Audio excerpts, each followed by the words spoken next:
Jangan engkau beribadah kepada Allah Subhanahu wa ta'ala agar Allah memberi. Halo? Halo? Masih hidup? Jangan engkau beribadah kepada Allah agar Allah memberi, tapi beribadahlah kepada Allah agar Allah ridha. Jika Allah ridha kepadamu, Allah akan memberikanmu apa yang anda inginkan, bahkan melebihi, sampai Allah mengejutkan anda dengan pemberiannya. Saya ulang lagi, jangan beribadah kepada Allah agar Allah memberi, tapi beribadahlah kepada Allah agar Allah ridha. Karena jika Allah ridha, Allah akan memberimu sampai Allah akan mengejutkanmu dengan pemberiannya. Kalau anda cuma hanya sekedar beribadah agar dikasih 1-2 juta atau dikasih sekian, maka anda akan dapat apa yang anda inginkan, karena tujuan anda hanya diberi. Tapi kalau tujuan anda agar Allah ridha, maka Allah akan memberimu pemberian melebihi apa yang anda inginkan, sampai Allah akan mengejutkan anda dengan pemberiannya. Maka tujuan daripada perjalanan hidup kita ini adalah kita dicintai Allah. Seorang pencinta tidak akan menyiksa orang yang dia cintai, tidak akan diazab, tidak akan membuatnya menderita. Hanya kadang-kadang ingin mengetahui kualitas kecintaannya betul tulus atau tidak. Maka kadang-kadang Allah memberi kita ujian, cobaan, agar Allah mengetahui kualitas. Allah ingin mengetahui kualitas kecintaan kita kepada Allah. Apakah betul kita mencintainya atau tidak? Fala ya'lamanna Allahu alladhina sadaqu wa la ya'lamanna al-kadhibin. Agar Allah mengetahui siapa yang jujur dalam imannya dan siapa yang berdusta dalam imannya.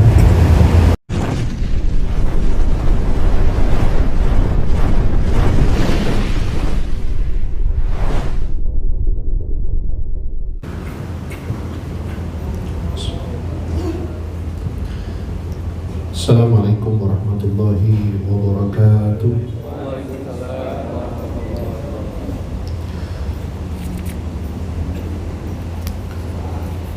A'udzu billahi minasyaitonir rajim. Bismillahirrahmanirrahim.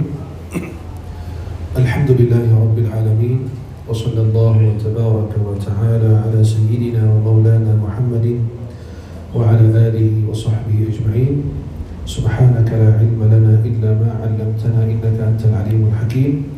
Wa 'indahu mafatihul ghaibi la ya'lamuha illa hu wa ya'lamu ma fil barri wal bahri wa ma tasqutu min waraqatin illa ya'lamuha wa la habatin fi dhulumatil ardi wa la ratbin wa la yabisin illa fi kitabin mubin. وبالسند المتصل إلى أئمة القراءات والتفسير والحديث من علماء الأزهر الشريف وغيرهم رضي الله تبارك وتعالى عنهم ونفعنا الله وإياكم بعلومهم آمين. Para jemaah yang dimuliakan Allah, uhibbukum jami'an fillah. Saya mencintai kalian semua karena Allah Subhanahu wa taala. Semoga Allah senantiasa mempertemukan kita di dunia dalam taat dan di akhirat di surga-Nya Allah Subhanahu wa taala. Senang sekali di siang hari ini bisa memandang wajah-wajah para penghuni surga-Nya Allah Subhanahu wa taala. Semoga sebagaimana Allah pertemukan kita di dunia, di tempat yang paling suci di muka bumi, di rumah Allah, di masjid Allah, Allah pertemukan kita kembali di dalam surga-Nya Allah Subhanahu wa taala. Semoga kita senantiasa diberikan kesehatan, keberkahan, kelancaran oleh Allah. Dan kita berdoa, Allahumma barik lana fi Sya'ban wa ballighna Ramadan. Ya Allah, berkahi kami pada bulan Sya'ban dan sampaikan kami pada bulan Ramadan. Dan Allah sampaikan kami pada bulan Ramadan dalam keadaan sehat dan semangat. Kalau kita sehat dan semangat, insya Allah melaksanakan ibadah dengan sebaik-baiknya. Bagaimana kita bisa menjadi hamba yang dicintai Allah? Inti dan tujuan dari hidup kita adalah kita dicintai Allah, kita diridhai oleh Allah. Maka jangan engkau beribadah kepada Allah Subhanahu wa ta'ala agar Allah memberi. Halo? Halo? Masih hidup? Jangan engkau beribadah kepada Allah agar Allah memberi, tapi beribadahlah kepada Allah agar Allah ridha. Jika Allah ridha kepadamu, Allah akan memberikanmu apa yang anda inginkan, bahkan melebihi, sampai Allah mengejutkan anda dengan pemberiannya. Saya ulangi lagi, jangan beribadah kepada Allah agar Allah memberi, tapi beribadahlah kepada Allah agar Allah ridha. Karena jika Allah ridha, Allah akan memberimu sampai Allah akan mengejutkanmu dengan pemberiannya. Kalau anda cuma hanya sekedar beribadah agar dikasih 1-2 juta atau dikasih sekian, maka anda akan dapat apa yang anda inginkan, karena tujuan anda hanya diberi. Tapi kalau tujuan anda agar Allah ridha, maka Allah akan memberimu pemberian melebihi apa yang anda inginkan, sampai Allah akan mengejutkan anda dengan pemberiannya. Maka tujuan daripada perjalanan hidup kita ini adalah kita dicintai Allah. Seorang pencinta tidak akan menyiksa orang yang dia cintai, tidak akan diazab, tidak akan membuatnya menderita. Hanya kadang-kadang ingin mengetahui kualitas kecintaannya betul tulus atau tidak. Maka kadang-kadang Allah memberi kita ujian, cobaan, agar Allah mengetahui kualitas. Allah ingin mengetahui kualitas kecintaan kita kepada Allah. Apakah betul kita mencintainya atau tidak? Fala ya'lamanna Allahu alladhina shadaqu wa la ya'lamanna al-kadhibin. Agar Allah mengetahui siapa yang jujur dalam imannya dan siapa yang berdusta dalam imannya. Dalam sebuah hadis yang sahih, Nabi SAW bersabda, Inna Allah idha ahabba abdan da'a Jibril qala inni uhibbu fulanan fa ahibbah. Sesungguhnya Allah Subhanahu wa ta'ala, apabila Allah mencintai seorang hamba, Allah akan memanggil Jibril. Allah akan memanggil Jibril dan akan Allah berfirman kepadanya, wahai Jibril, aku mencintai fulan, cintailah dia. Qala fayuhibbuhu Jibril. Lantas Jibril mencintai orang tersebut yang diperintahkan oleh Allah. Thumma yunadi fis sama. Kemudian Jibril memanggil para penghuni langit. Fayaqul, Inna Allah yuhibbu fulanan fa'ahibbu. Jibril akan memanggil penghuni langit semua. Sesungguhnya Allah mencintai fulan, maka cintailah dia. Fayuhibbuhu ahlus sama. Lalu dia dicintai oleh penghuni langit semuanya. Qala thumma yudha'u lahu al-qabulu fil ard. Kemudian orang tersebut akan dibuat diterima di muka bumi, dicintai oleh penduduk muka bumi, orang-orang yang ada di bumi ini. Walaupun belum tentu semua orang akan mencintainya, tapi yang mencintainya adalah orang-orang saleh, orang-orang yang taat beribadah. Maka yang cinta orang saleh itu adalah orang saleh juga. Kemudian wa idza abghadha 'abdan da'a Jibril. Dan apabila Allah murka, Allah marah, Allah tidak suka, da'a Jibril, Allah memanggil Jibril. Fayaqulu inni ubghidu fulanan fa abghidhu. Ya Allah, Allah manggil Jibril khusus menyampaikan bahwa aku murka kepada fulan, maka murkailah dia, bencilah dia. Thumma yunadi fi ahli sama. Lalu Jibril memanggil penghuni langit semua. Inna Allah yubghidu fulanan fa abghidhu. Ya Allah, mudah-mudahan kita tidak termasuk mereka. Allah murka kepada dia dan Allah benci kepada dia. Kemudian Allah manggil Jibril untuk membenci orang tersebut. Lalu Jibril memanggil penghuni langit semua. Allah murka, Allah tidak senang dengan fulan, maka kalian murka kepada dia, kalian benci kepada orang. Qala fayubghiduna. Ya Allah, penghuni langit membenci orang tersebut. Thumma tudha'u lahu al-baghdha'u fil ard. Na'udzubillah. Orang itu tidak akan dibuat diterima di muka bumi, akan dimurkai oleh Allah. Na'udzubillah. Bagaimana kita menjadi hamba yang dicintai, diridhai oleh Allah Jalla Jalaluhu? Apakah ada tips atau cara agar kita menjadi hamba pilihan Allah, hamba yang dicintai Allah, hamba yang diridhai Allah, Yang pertama, kenalilah Allah. Kalau Anda mengenal Allah, pasti Anda akan menimba Allah dengan sebaik-baiknya. Tak kenal maka tak sayang. Begitu kita melawan Allah, begitu kita menunda-nunda waktu ibadah, begitu kita melanggar aturan Allah, tapi Allah masih kasih kita makan dan minum, Allah masih kasih kita hidup, Allah kasih kita bernafas. Coba kalau kita kita dibalas oleh Allah langsung atas perbuatan kita, kita tidak akan merasakan nikmat hidup ini. Ada orang-orang menyembah selain Allah tapi masih dikasih hidup, dikasih makan, dikasih tidur nyenyak, dikasih minum, subhanallah. Maka pertama dan paling utama, kenalilah Allah. Kenalilah kebesaran, keagungan, kemuliaan Allah Jalla Jalaluhu. Itu akan membuat Anda menjadi hamba yang tunduk patuh kepada Allah. Dan kalau Anda menjadi hamba yang patuh, cinta kepada Allah, pasti otomatis Anda akan dicintai oleh Allah Jalla Jalaluhu.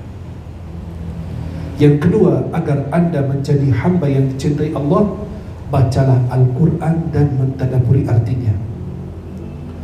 Memang kebiasaan orang Muslim itu rajin baca Quran, mendalami, memahami, dan dia merasakan bahwa pembicaraan Allah di dalam Al-Quran itu untuk dirinya.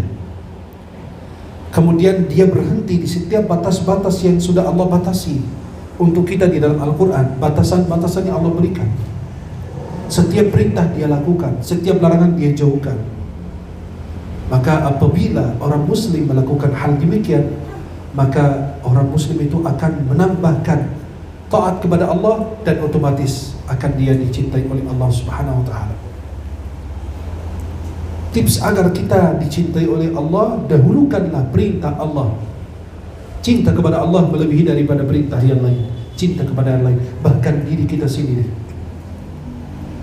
Coba bayangkan kalau kita pada saat ada perintah Allah, kita dahulukan daripada siapapun, dari apapun.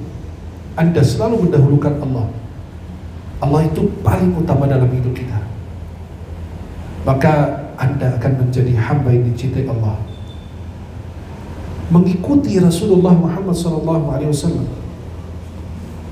Orang Muslim itu mencintai Rasulullah, mencintai sunnah Rasulullah, akan otomatis dicintai oleh Allah.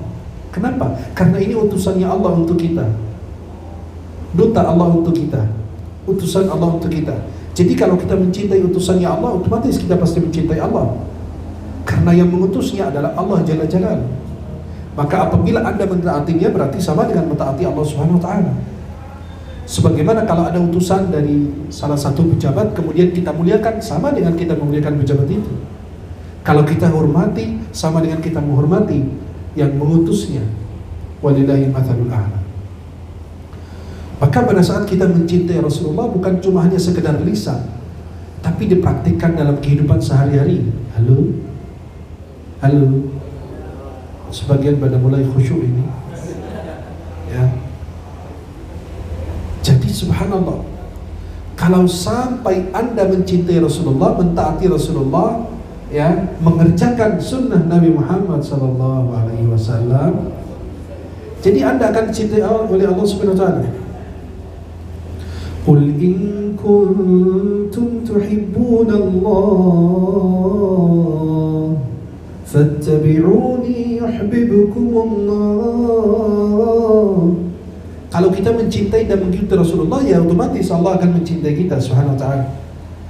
Yuhibbukum Allah, Allah akan mencintai kalian. Wa yaghfir lakum dzunubakum, Allah akan mengampuni dosa-dosa kalian. Subhanallah. Maka para wali itu kenapa dia menjadi hamba pilihan Allah, tingkatannya berbeda dengan kita? Karena mereka itu ada tambahan nilai-nilai sunnah. Kita ini malam hari tidur, mereka bangun salat malam, salat tahajud, mereka baca Quran, baca zikir. Kita zikir sehari mungkin cuma zikir pagi petang doang, ya, kalau kita kerjakan. Mereka itu setiap gerak-gerik mereka itu ingat Allah. Setiap mereka bergerak itu ada zikir, zikir masuk masjid, keluar dari masjid, zikir mau subhanallah, selalu bangun tidur ada zikirnya, mau tidur ada zikirnya, keluar rumah, masuk rumah. Itu mereka selalu mendekat dengan Allah Subhanahu wa ta'ala. dan mereka mengerjakan sunnah-sunnah tambahan di atas kewajiban, sedangkan sunnah itu tidak diwajibkan. Kalau mereka kerjakan berarti nilai plus mereka di situ. Seperti kalau antum hanya sholat 5 waktu doang, mereka ada sholat qabliyah, ba'diyah, mereka ada sholat isyraq, mereka ada sholat duha, mereka ada sholat tahajud, mereka ada sholat malam, ya, mereka ada sholat hajat. Banyak sekali yang mereka lakukan. Subhanallah. Maka para jemaah yang dimuliakan Allah Subhanahu wa taala, agar Anda menjadi hamba yang dicintai oleh Allah Subhanahu wa taala, cintailah Rasulullah, ikutilah Rasulullah sallallahu alaihi wasallam.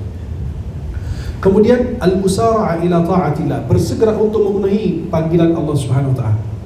Selalu bersegera untuk memenuhi panggilan Allah Jalla Jalaluhu.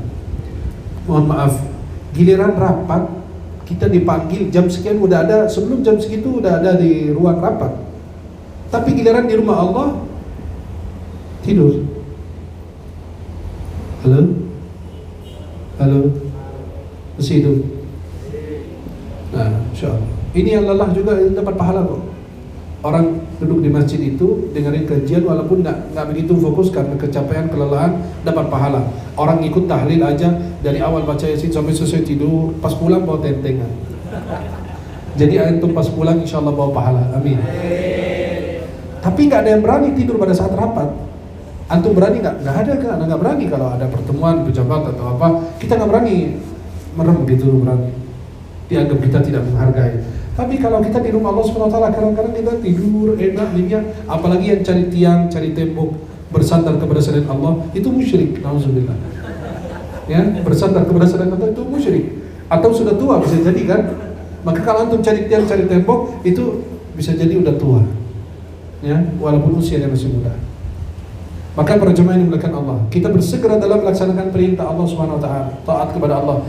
Jadi pada saat kita dipanggil oleh Allah, datang langsung. Hayya 'alas salat, datang. Baru Anda dapat hayya 'alal falah. Kalau Anda mencari keberuntungan, kebahagiaan, kesuksesan, hayya 'alas salat dipenuhi dulu. Baru Anda berikutnya dapat hayya 'alal falah. Kan muazzin bilang, hayya 'alas salat dulu baru hayya 'alal falah. Jika antum menunda-nunda waktu ibadah, Allah akan menunda-nunda urusan antum. Contoh, ada pejabat kirim surat ke kita untuk selesaikan surat untuk fulan. Kalau kita menunda-nunda, dia udah kesal, dia udah marah. Maka kita sebenarnya beliau berkeinginan untuk angkat jabatan kita, angkat derajat kita, tapi dia mau ngetes kita. Pada saat dia melihat, oh ini orang gak beres, ditunda-tunda surat saya, berarti dia tidak berhak naik jabatan, dia tidak berhak dapat tambahan. Maka itu bagi Allah Subhanahu wa taala. Subhanallah, kadang-kadang kita ini mau terbang jam 5 subuh, ya, jam 2 kita sudah di bandara, takut ketinggalan pesawat. Nggak pernah kita duduk di masjid nungguin azan. Halo? Pernah nggak kita duduk di masjid nunggu azan? Ada yang susah, harus dipanggil azan dulu baru datang. Azan itu pemberitahuan untuk orang yang lalai. Azan itu pemberitahuan untuk orang yang lalai, diberitahukan masuk waktu sholat. Tapi kalau orang hebat, sebelum azan sudah ada di masjid. Dia menunggu azan, bukan azan yang menunggu dia. Dia menunggu Allah, bukan Allah menunggu dia. Kadang-kadang gitu. Kita ini kalau benar-benar hamba yang diridhai, dicintai Allah Jalla Jalaluhu, seperti seorang menegur temannya, kenapa ente ini sebelum azan sudah di masjid? Kata beliau, azan itu peringatan untuk orang yang lalai, dan saya tidak mau termasuk orang yang lalai. Ada seorang salafus salih mengatakan 40 tahun tidak pernah dikumandangkan azan kecuali saya sudah di masjid. Hebat sekali mereka ini, bintang-bintang di langit. Kita ini nggak ada apa-apanya. Kita ini kalau Allah berlaku adil sama kita, mungkin nggak ada masuk surga ya. Kemudian ada seorang salafus salih mengatakan 40 tahun tidak pernah ketinggalan takbiratul ihram. Haji 40 tahun. Kita 40 hari, 40 waktu aja masih gagal. Bagaimana dengan mereka 40 tahun? Bayangkan 40 tahun waktu yang begitu panjang dan lama. Mereka hebat karena mereka itu levelnya tinggi. Padahal manusia seperti kita, fasilitas di zaman mereka sangat terbatas, sangat sulit. AC, kipas angin, karpet itu sulit ada, lampu dan lain, gak ada. Hebat mereka, tapi sekarang dikasih fasilitas oleh Allah, kita malah jadi bermalas-malasan untuk ibadah. Maka berjamaah yang dimuliakan Allah, tengah malam kalau ada panggilan perut, bertahan sampai subuh, apa lari ke kamar mandi? Lari otomatis ke kamar mandi. Tapi giliran bangun tahajud, jarang, katanya kecapean. Tapi giliran mulus, bangun tengah malam langsung. Ajib. Tengah malam langsung lari ke kamar mandi. Subhanallah. Maka Anda bilang, kalau mau bangun tahajud itu enak, enteng, 3 syaratnya. Kalau Anda ingin bangun tahajud itu 3 syarat. Yang pertama, ya tipsnya 3 untuk bangun tahajud. Yang pertama pasang alarm. Yang pertama pasang niat. Yang kedua pasang alarm. Tips untuk bangun tahajud 3. Pertama pasang niat, yang kedua pasang alarm, yang ketiga minum air banyak sebelum tidur. Saya yakin Anda pasti bangun tengah malam kalau minum air banyak. Ngapain? Itulah sayang sekali. Kalau orang hebat bilang ke kamar mandi ambil wudhu. Kan ambil wudhu ada istinjanya, silakan buang air kemudian wudhu. Kadang-kadang berkali-kali bolak-balik ke kamar mandi nggak pernah berpikir, wudhu aja sekalian. Tidur dalam keadaan wudhu atau salat 2 rakaat. Jangan. Kemudian para jemaah yang dimuliakan Allah Subhanahu wa taala, agar menjadi hamba yang dicintai oleh Allah Subhanahu wa taala harus merasakan khusyuk di dalam hati kita. Merasakan kebesaran nikmat, anugerah, kemuliaan dari Allah, rahmat dan kedermawanan dari Allah bagi kita. Antum ini menunda-nunda waktu ibadah, tapi Allah tidak menunda-nunda makanan kita, minum kita, nafas kita. Pernah nggak Allah tunda-tunda? Tidak. Allah kasih tepat waktu buat kita. Matahari tetap terbit, ya, siang malam bergantian. Ya, kenapa? Allah masih kasih banyak nikmat, padahal banyak sekali kerusakan yang kita lakukan di muka bumi.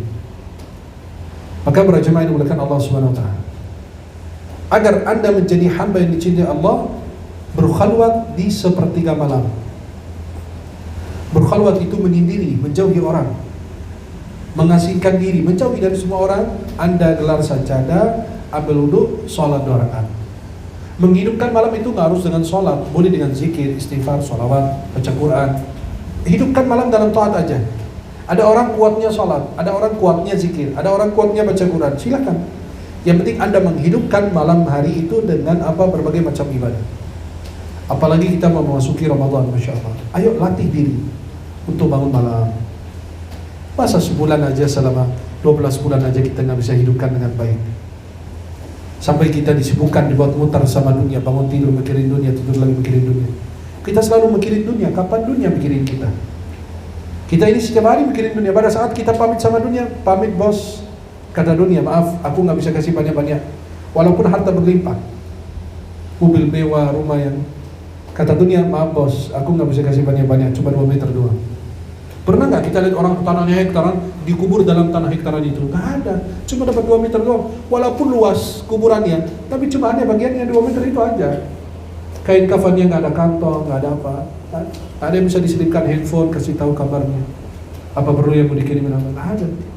Anda sendiri yang masuk ke liang lahat. Belum tentu anak-anak yang Anda besarkan, yang Anda kasih makan minum istri, belum tentu mereka ingat kepadamu. Cuma hanya mereka ingat pada saat Anda meninggal 2-3 hari, 10 hari, hilang lupa dengan urusan-urusan dunia. Disibukkan oleh dunia, Anda hilang lupa. Maaf, mungkin ada yang sudah punya keluarga, mungkin udah hampir tidak ingat sama dia. Dulu kalau orang naik haji, karena perjalanan haji lama, sampai sakit dia pergi pulang itu hampir 6 bulan, 12 bulan atau setahun, sampai keluarganya lupa sama dia. Maaf, padahal dia masih hidup. Apalagi yang sudah meninggal. Maka yang kita lakukan adalah berkhalwat sepertiga malam. Allah turun ke langit dunia. Mau apa lagi sih? Nih, kalau kita mendekat dengan Allah wajar, karena itu kita makhluk, hamba. Tapi kalau Allah yang mendekat kepada kita, Anda siapa? Anda cuma dunia beserta isinya gak sebesar sayapnya lalat. Anda ini sayap lalat, bayangkan tuh, sayap lalat. Kita di mana sih gitu? Apa yang kita bisa buat Allah?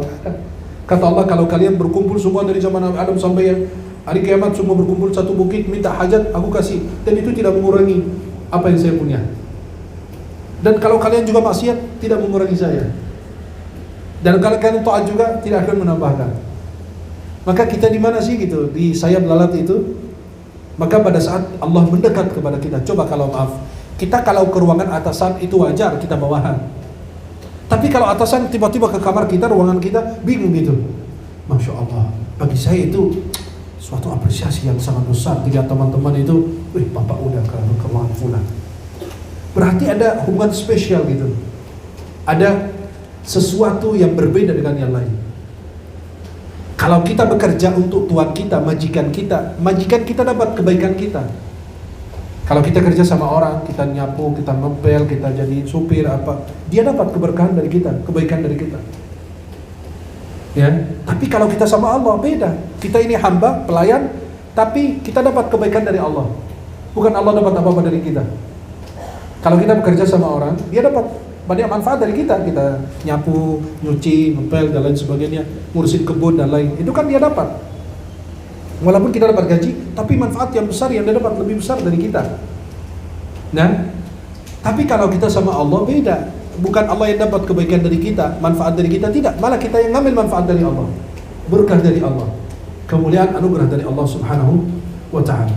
Pernah gak kita bangun rasakan sholat tahajud seperti apa sih gitu? 2 rakaat.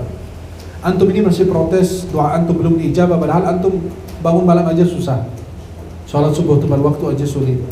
Sholat kerjakan tepat waktu agak susah juga. Jadi bagaimana kita mau minta sedangkan kita aja sendiri tidak menjadi hamba yang diridhai dan dicintai oleh Allah Subhanahu wa taala. Kemudian para jemaah yang dimuliakan Allah, musahabatu ahli salah. Kita bersahabat dengan orang-orang saleh. Kita bergaul dengan orang-orang saleh. Kenapa? Qaumun idza ru'u dzukirallah. Sebagian orang itu kalau kita lihat wajah mereka, kita langsung ingat Allah Subhanahu wa taala. Halo. Halo. Allah, Allah, Allah, Allah. Insyaallah. Ya. Senang gitu kalau orang lagi kajian itu khusyuk banget. Khusyuk gitu. Sampai nunduk gitu ya. Saking gak bisa menatap mata saya gitu. Saking malu mungkin ya. Atau saking segan gitu ya. Mudah-mudahan insyaallah kalau rapat kita tidak ngantuk juga. Saya khawatir kalau Anda rapat ngantuk itu atau sampai begini ketiduran, Anda nggak tahu apakah Anda masih kerja di sini atau dipulangkan. Tapi sama Allah masih didiamkan, masih Allah. Senang tuh hamba, lihat tuh. Hamba itu lagi di masjid, lagi ikut kajian, tidur dia. Tapi giliran makan nggak pernah tidur. Giliran rapat melek, masya Allah catat terus. Semua diperhatikan, direkam, ya semua dicatat. Takut apa? Takut dimarahin atasan. Tapi kita tidak pernah takut dimarahin Allah Subhanahu wa taala. Mudah-mudahan kita semua dalam kebaikan. Jadi bersahabat dengan orang saleh ini, mereka sahabat di dunia dan syafaat di akhirat. Dalam hadis Nabi bahwasanya orang saleh akan memberi syafaat di hari kiamat. Maka Nabi SAW bersabda, anta ma'aman ahbabta, engkau bersama orang yang kau cintai. Dalam hadis lain, al-mar'u ma'aman ahab, seseorang bersama yang dia cintai.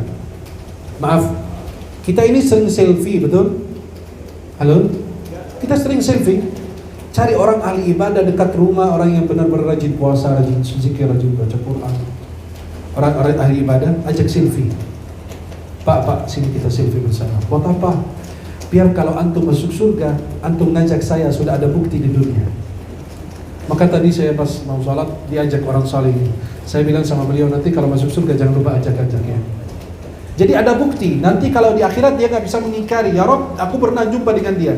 Kata Nabi SAW, orang ahli surga masuk ke dalam surga, saling bertanya di mana fulan dan fulan yang pernah ikut kajian bersama kita siang hari. Kemudian kata mereka, kami tidak dapat melihat dia di surga. Kata mereka, ayo kita menghadap Allah. Mereka menghadap Allah, minta dikeluarkan dari api neraka jahanam. Allah bilang, ayo ambil dia dari neraka. Ya Rabb, mereka dulu pernah ngaji bersama kita, mereka pernah puasa bersama kita, pernah salat tahajud bersama kita, salat malam, salat tarawih dan lain. Coba bayangkan, mereka berani sampai menghadap Allah, minta syafaat untuk kita dikeluarkan. Maka itu ahli silfi wal jamaah itu luar biasa. Ya. Ahli silfi itu apa? Mereka yang ngajak orang-orang soleh silfi. Kenapa? Ya Rabb, ini Anda ketemu orang soleh, Anda bukan orang soleh. Tapi alhamdulillah saya sudah jumpa dengan orang soleh ini. Saya berharap aku dikumpulkan bersama mereka di surga. Amin. Maka kalau dekat rumah itu ada orang ahli ibadah gitu kan, ajak selfie. Kenapa? Bukti. Nanti kalau dia di akhirat, dia tidak lupa sama kita. Ya. Daripada ngajak selfie onta kalau di Arab, ya, hal-hal yang aneh gitu, orang-orang yang kayak ini gitu kan. Maaf, di handphone kita puluhan nama, tapi kita tidak ada nama atau nomor handphone orang yang soleh, orang ahli ibadah. Guru-guru dekat rumah kita simpan. Ya Allah, kita pernah bertemanan, saya pernah simpan HP-nya, nomor handphonenya dia. Itu jadikan ini Allah sebagai apa? Sebagai batu loncatan untuk kita meraih ridha Allah Subhanahu wa taala. Karena mereka dicintai oleh Allah. Allahumma inna nas'aluka hubbaka wa hubba man yuhibbuk. Ya Allah, kami mencintaimu dan mencintai orang yang mencintaimu. Dan orang yang kau cintai, itulah orang saleh itu dicintai Allah Subhanahu wa taala. Kemudian para jemaah yang dimuliakan Allah Subhanahu wa taala. agar kita menjadi hamba yang dicintai oleh Allah Subhanahu wa taala, al-hubbu fillah. Saling mencintai karena Allah, bukan karena urusan duniawi. Saya datang jumpa dengan fulan dan fulan karena urusan cinta kepada Allah. Maka di antara 7 golongan yang mendapatkan naungan Allah,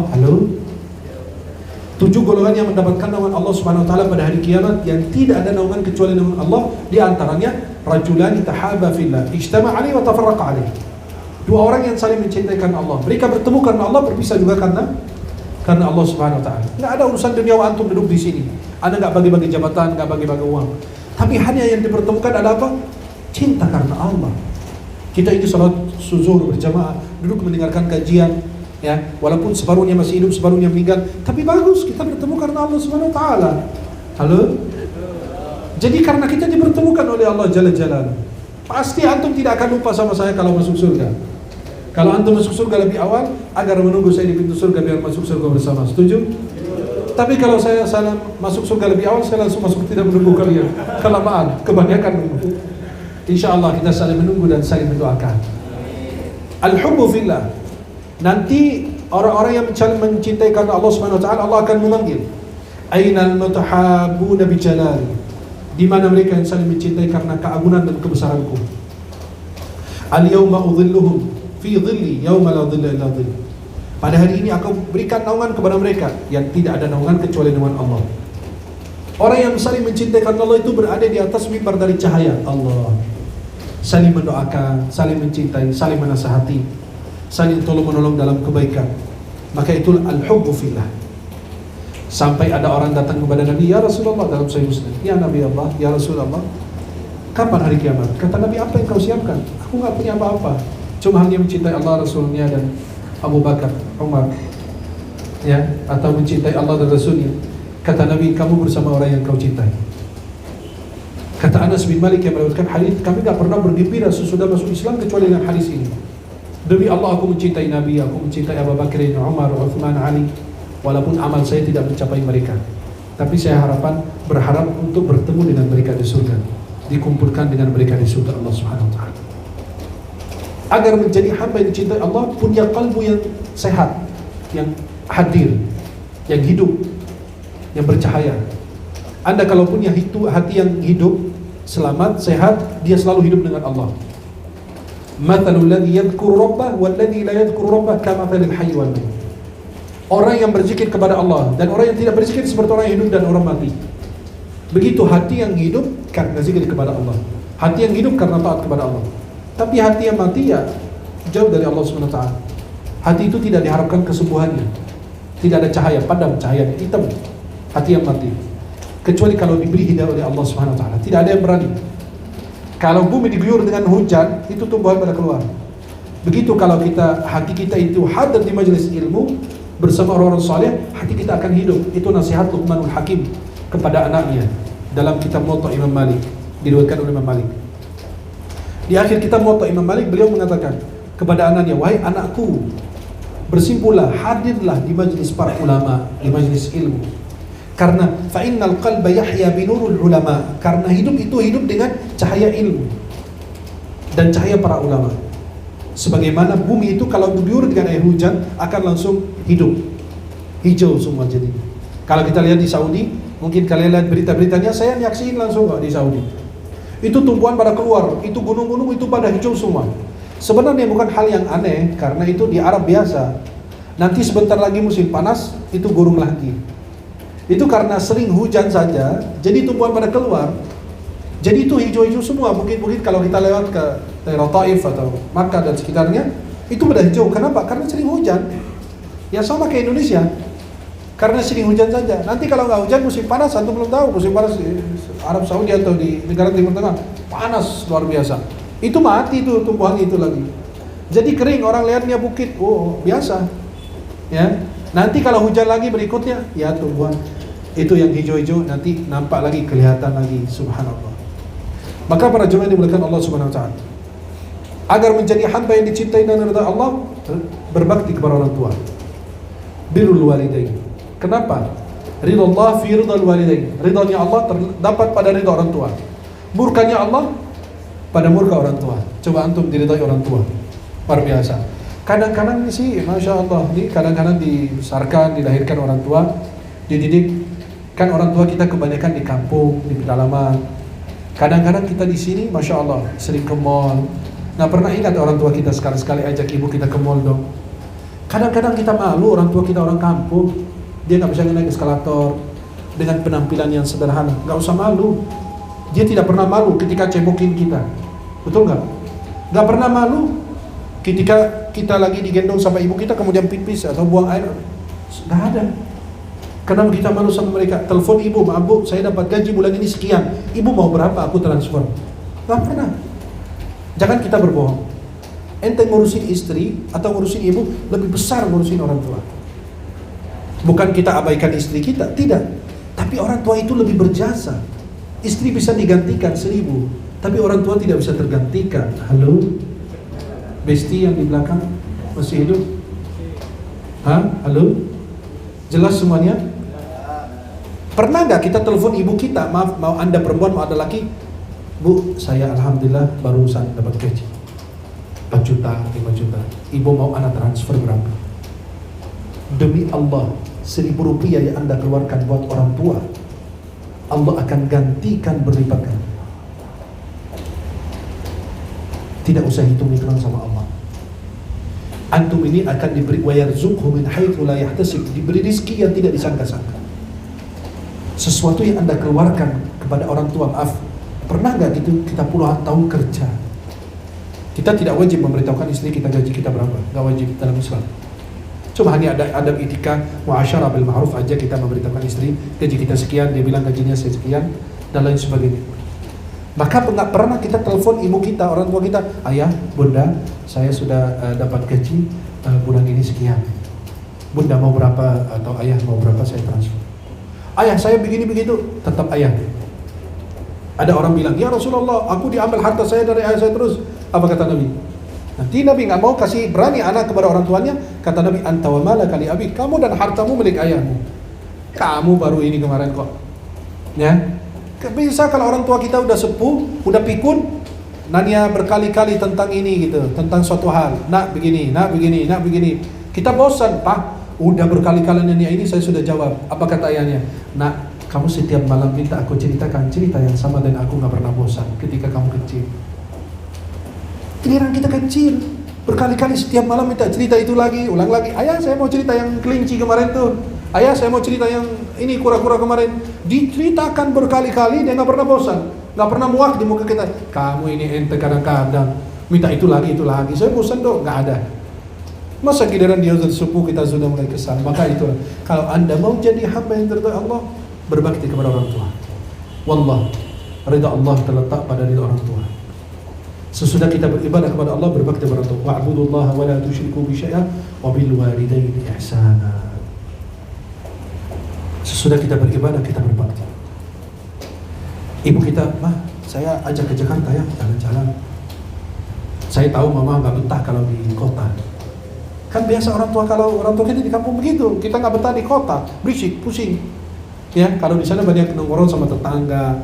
Kalau ada acara gotong royong itu bersama-sama, jadi hiburan terus. Setiap hari dengar suara kambing, suara ayam, ini dengar suara berisik terus, mobil apa kan. Mereka di sana lebih nyaman, di sana hijau-hijau, makanannya segar, bagus, langsung diambil dari. Akhirnya kita bilang, wah, ini saya mau ajak jalan-jalan ke Jakarta seminggu ya, Mam. 3 hari aja nggak apa-apa. Jalan-jalan aja ke mall, aja ke tempat-tempat yang bagus. Bukan ibumu dibawa dari kampung ke kota, cuma dikurung di rumah aja. Apa yang Anda berikan? Nggak, kasih lihat. Ini mah Monas, ini apa, Masjid Istiqlal, ini apa, aja. Jadi mereka bahagia. Maaf, orang tua itu kalau kadang-kadang dia sakit dia nggak ngeluh, kadang-kadang dia butuh uang dia nggak minta. Dia gimana mah, sudah makan? Alhamdulillah mama udah. Kamu udah belum nak gitu. Karena mereka yang mereka harapkan adalah anaknya.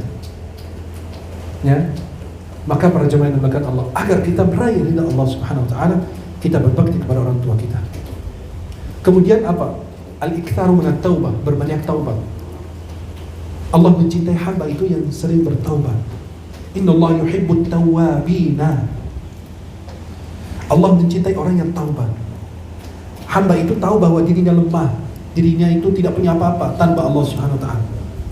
Maka kita Nabi SAW dalam Sunan At-Tirmidzi dalam sehari 70 sampai 100 kali beliau beristighfar, memohon ampunan kepada Allah. Kata Ibnu Umar, kami kunna na'uddu fil majlis al-wahid, kami menghitung dalam satu majlis Rasulullah itu 70 sampai 100 kita Rabbighfirli wa tub alayya.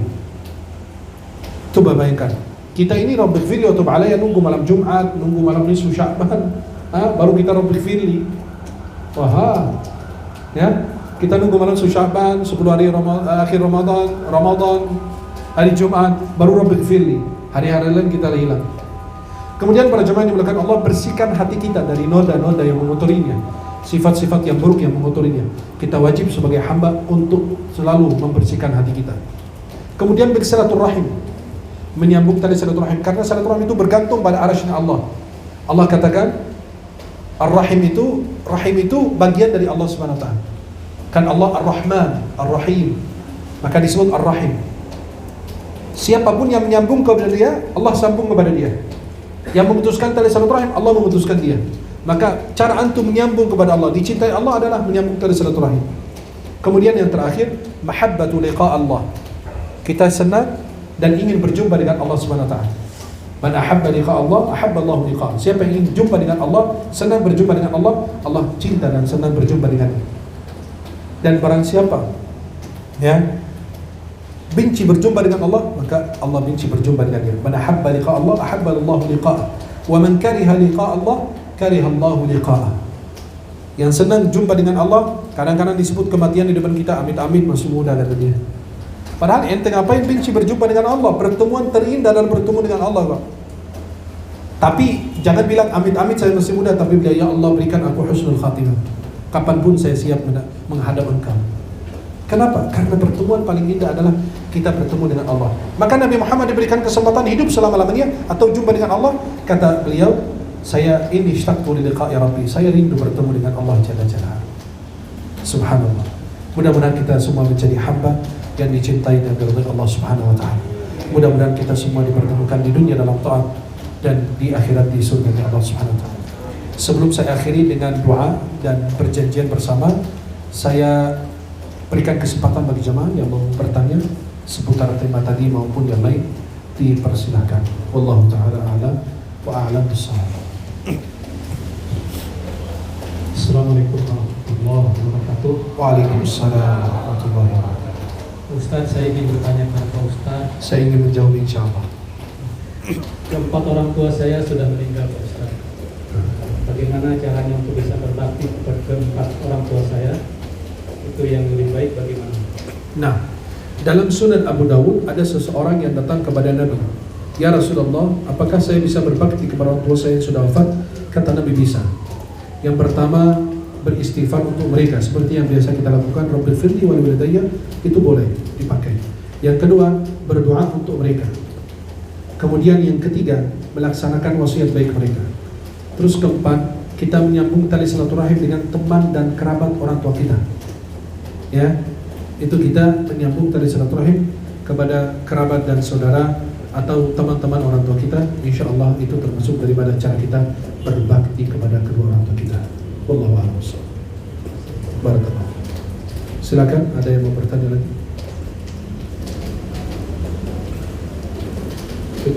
Sudah cukup insyaallah. Mari kita berdoa kepada Allah Subhanahu wa taala. Bismillahirrahmanirrahim. Alhamdulillahirabbil alamin. Ya Rabbana lakal hamdu kulluhu wa lakal syukru kulluhu wa lakal fadlu kulluhu wa ilaika yurja'u al-amru kulluhu ala niyyatihi wa sirrihi. Allahumma shalli ala sayyidina Muhammadin fil awwalin wal akhirin. Allahumma ya Rabbana ij'al jam'ana hadha jam'an marhuman وتفرقنا من بعده معصوما. اللهم تقبل حاجتنا واعطنا سؤلنا. اللهم تقبل حاجتنا واعطنا سؤلنا برحمتك يا مجيب دعاء السائلين. اللهم اجعل جمعنا هذا مرحوما وتفرقنا من بعده معصوما. اللهم بارك لنا في شعبان وبلغنا رمضان في صحة وهمة وعافية يا رحيم يا رحمن. ربنا تقبل منا انك انت السميع العليم وتب علينا انت الرحيم. ربنا اتنا في الدنيا حسنة وفي الآخرة حسنة وقنا عذاب النار. صلى الله على سيدنا محمد وعلى آله وسلم. Alhamdulillahi rabbil alamin. Kita buat perjanjian bersama menuju surga Allah Subhanahu wa taala. Mohon bergandengan tangan sambil duduk, pegang tangan yang sebelah kanan dan pegang tangan yang sebelah kiri dengan membaca kalimat-kalimat berikut ini. Bismillah. Alhamdulillah. Assalatu wassalamu ala Rasulillah. Wahai saudaraku, aku mencintaimu karena Allah. Wahai saudaraku, jika engkau masuk surga, bawalah saya bersamamu. Dan jika aku masuk surga, saya tidak lupa denganmu. Aku mencintaimu karena Allah. Semoga Allah senantiasa mempertemukan kita di dunia dalam taat, dan di akhirat di surganya Allah. Semoga Allah senantiasa menjaga ukhuwah kita, persaudaraan kita, persatuan kita, negeri kita, bangsa kita, iman Islam kita sampai akhir hayat kita. Walhamdulillah. Sudah saling berjanji mengajak ke surga agar ikat janjinya peluk yang sebelah kanan dan peluk yang sebelah kiri. Hati-hati perpelukan dengan anak orang, istri orang.